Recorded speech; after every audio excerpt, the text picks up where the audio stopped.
government is likely to continue the $2 fare scheme for those aged 60 or above, but there will be adjustments. Tram fares are likely to rise with the support of many lawmakers. And public tickets for the Kai-Tak grand opening event are sold out in half an hour.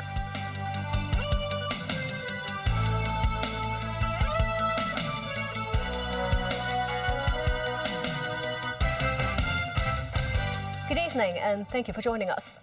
The government is reviewing the public transport fare concession scheme for the elderly. It's understood authorities are inclined to continue the $2 fare scheme for those aged 60 or above, but with limits on the number of discounted trips. For rides that cost more than $10, the concessionary fares will be calculated based on an 80% discount. The new framework is expected to save hundreds of millions of dollars in public expenditure annually. The $2 concessionary fare scheme has been in place for nearly 3 years. Now some changes may be on the way. It's understood the revised framework will be unveiled in the budget next week. What's reportedly not changed, the eligibility. That means seniors aged 60 or above can still enjoy the public transport discount. But the government is inclined to impose a limit of 240 trips per month, or an average of 8 rides a day. For journeys that cost $10 or less, the discounted fares will remain the same at $2. Rides that cost $10 or more will see an 80% discount. For instance, holders of Joyu cars aged between 60 and 64 will pay $2.20 for an MTR ride from Kowloon to Shengshui. The government can save 20 cents in subsidies. For longer distance bus rides from Tin Hau to Yunlong, the government can save $3.40 in subsidies per person per trip. Currently, the concessionary fare scheme said the public coffers back some $6 billion a year. Reportedly, the new framework can save several $100 million a year and affect less than 1% of senior passengers. Octopus Hong Kong said it will take a few months to update the system to complement the new scheme. This woman said it's good to have some limits on the subsidies. This man said the revamp doesn't help much and he hopes the government can cut expenditure on other costlier projects, such as some bridges. It's understood that the government will study the possibility to have franchise bus operators charge commuters section fares to address the problem of some taking short rides on longer haul buses, which can put government subsidies to waste. Hong Kong Tramways propose a fare hike for adults to $3.30. Many lawmakers on LegCo's transport panel support the move. Some raise concerns about the future development of this mode of public transport. This fare increase aims at ensuring the financial viability of Hong Kong Tramways for the coming few years. Actually, we have to fight hard on the different our different business. We have around 15 to 20% of visitors and tourists riding our trams on a daily basis. Extract the value and get more value from these tourists and these visitors. And this is the reason why we want to try to develop new products. Under the proposed measure, adult fares will rise by 10% from $3 to $3.30. Fares for children aged 3 to 12 will increase to $1.60. Prices would rise to $1.50 for passengers aged 65 or above. The 8,500 tickets for next month's opening ceremony for the Kai-Tak Sports Park sold out online within half an hour. Some elderly residents criticized the arrangements as they were unable to purchase the tickets in person. Timothy Lee tells us more. With only 8,500 out of the 30,000 tickets for the Kai-Tak Sports Park opening ceremony available to the public, tens of thousands of eager residents rushed online at 10 this morning, hoping for a chance to reserve a spot at the venue. This, as both the sales website and app indicated, more than 70,000 people were queuing for tickets at the start of the purchasing time. Those intending to buy tickets had to wait as long as 2 hours. At its peak, almost 150,000 people queued for the tickets. Upon entering the ticketing platform, the system indicated that only a small number of tickets remain available. But even these initially empty seats were displayed as unavailable after being selected for purchase. Meanwhile, many elderly residents who are less tech-savvy said they prefer to buy the tickets in person in booths, only to be met with a less-than-welcome surprise. This man said he started queuing in the early morning, saying that he was only notified later that the tickets must be bought online. He noted that it was already too late by that point. While this man criticized authorities for spending millions of dollars on organizing test events when many ordinary people could not even buy tickets to the opening ceremony. Responding to concerns about publicly available tickets making up less than 30% of all tickets, Secretary for Culture, Sports and Tourism, Rosanna Law, said the numbers are not small, as the figure equals to 3/4 of the seating capacity at the Hong Kong Coliseum. She said residents who did not manage to buy a ticket can enjoy the recorded program after the event. Timothy Lee, TVB News. 5 subsidiaries of construction company Paul Y Engineering Group received court approval for the appointment of professional liquidators.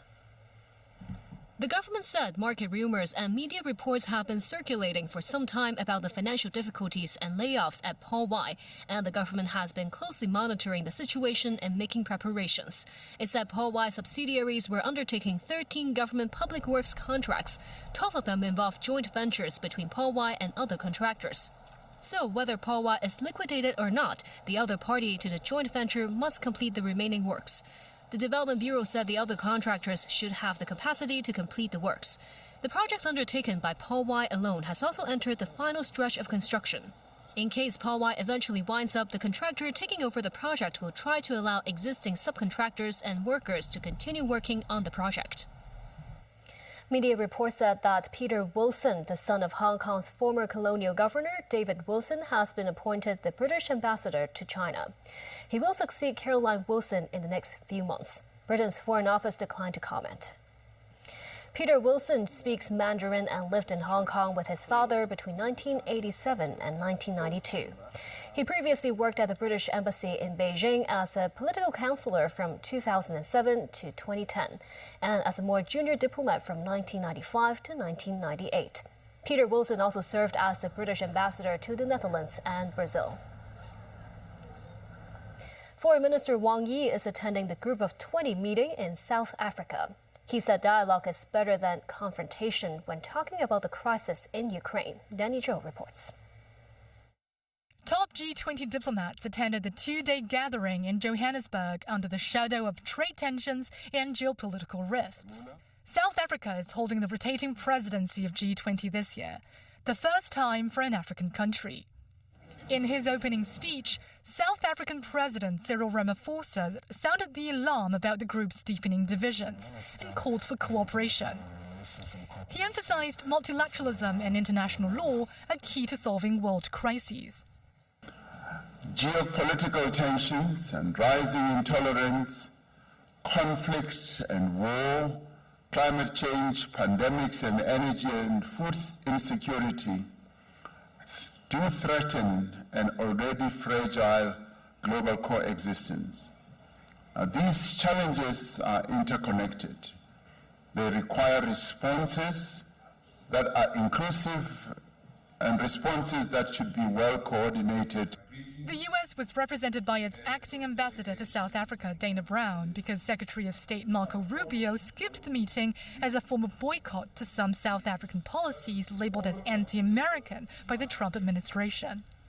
Chinese Foreign Minister Wang Yi said at the meeting that the deficiencies in global security are growing amid regional unrest. Wang urged countries to jointly safeguard peace and uphold mutual respect for sovereignty and territorial integrity.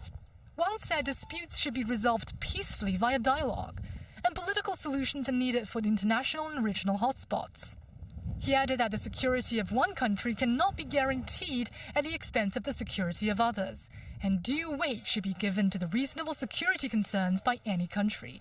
The gathering came after the landmark talks in Saudi Arabia between the US and Russia on the protracted war in Ukraine. Wang told G20 foreign ministers that China has noted a window for peace is opening, and it backs all efforts dedicated to peace, including the recent consensus reached by the US and Russia. China hopes the parties concerned can find a sustainable and durable solution that takes into account each other's concerns, he said. In addition, Wang pushed for continuous and effective implementation of the ceasefire deal between Israel and Hamas. He said Gaza and the West Bank are both homes of the Palestinian people, and the two-state solution is the only viable way to end the conflict in Gaza. Danny Zhou, TVB News. The foreign ministers of China and Russia held meetings in South Africa and agreed to enhance strategic cooperation. Danny Zhou again. Foreign Minister Wang Yi and his Russian counterpart Sergei Lavrov met on the sidelines of the G20 ministerial meeting in Johannesburg on Thursday, stressing the unbreakable Sino-Russo friendship despite changing situations. Wang told Lavrov that their comprehensive strategic partnership of coordination is advancing to higher levels and broader dimensions.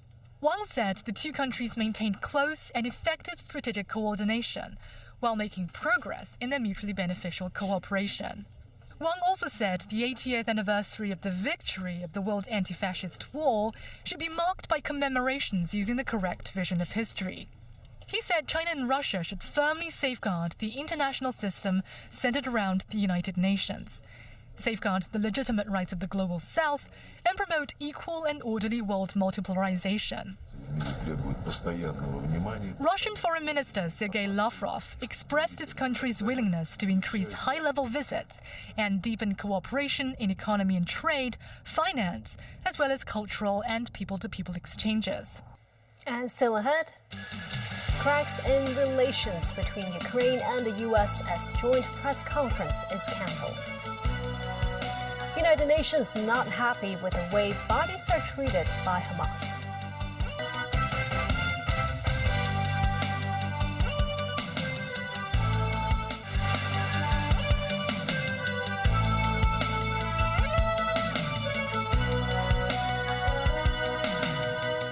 Welcome back. Ukraine's Air Force say it downed over 150 drones launched by Russia in an overnight attack.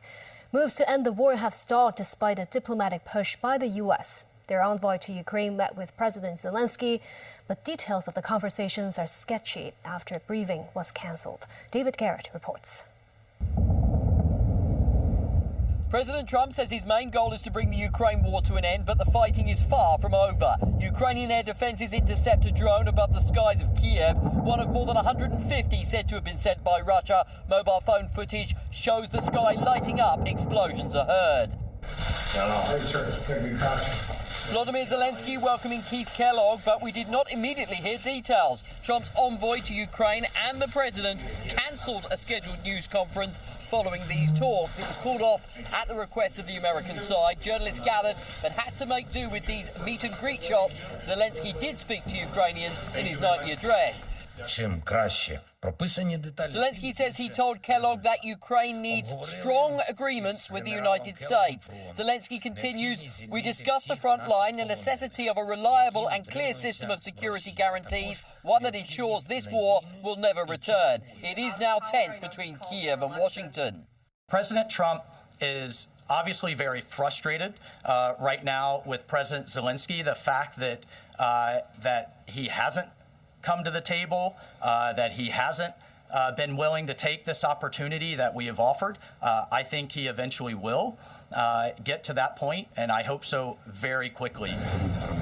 White House National Security Advisor Mike Waltz was in Saudi Arabia for face-to-face talks with Russian Foreign Minister Sergei Lavrov this week. Zelensky was not in Riyadh. Trump said the Ukrainian leader would be involved, but that was before Trump and Zelensky traded personal attacks. His frustration with President Zelensky is that you've heard is multifold. One, there needs to be a deep appreciation for what the American people, what the American taxpayer, what President Trump did in his first term, and what we've done since. So some of the rhetoric coming out of Kyiv, frankly, and insults to President Trump were unacceptable.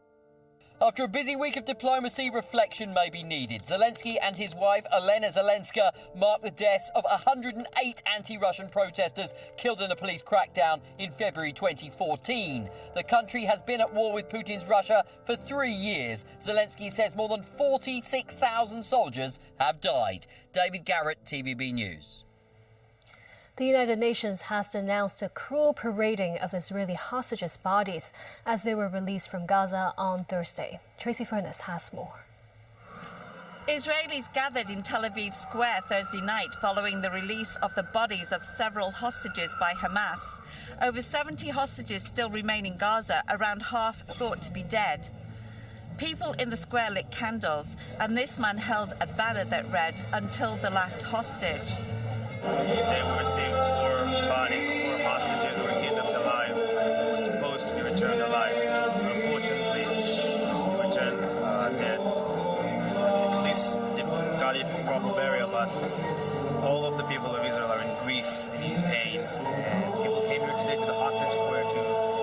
unite and be together in this great loss and to feel each other. 3 of the bodies were thought to be that of Shiri Bibas and her 2 young boys, Ariel and Kifar. But in an overnight announcement, the army said Israel's National Institute of Forensic Medicine had identified the boys, but the final set of remains did not belong to their mother. The United Nations denounced the abhorrent and cruel parading of Israeli hostages' bodies as Hamas militants displayed 4 black coffins on a stage amid the ruins of the southern city of Khan Yunis, surrounded by banners, one depicting Prime Minister Benjamin Netanyahu as a vampire. The Secretary General condemns the parading of bodies and displaying of coffins of the deceased hostages in this manner this morning, which is both abhorrent and appalling. Under international law, any handover of the remains of deceased must comply with the prohibition of cruel, inhumane, and degrading treatment, ensuring respect for the dignity and the deceased and their families. This as 2 million Palestinians in Gaza face uncertainty as Israel's government has appeared to embrace US President Trump's proposal to relocate them from the war-ravaged territory where Trump says they would not return. Tracy Furness, TVB News. Back locally, 80 people received the Good Citizen Award for 2024. The awardees are aged between 17 and 80. Among them were 3 mainland students surnamed Wang, He, and Wen. The trio were visiting Hong Kong in January last year when they spotted someone calling for help in waters near the Golden Mohinia Square. They swiftly threw a lifebuoy to the person in danger and called the police before seeking help from pedestrians. 2 other recipients, a security guard and a property officer, tailed the person after suspecting them of sexually harassing 2 others before alerting the police. And that's the news. Happy weekend.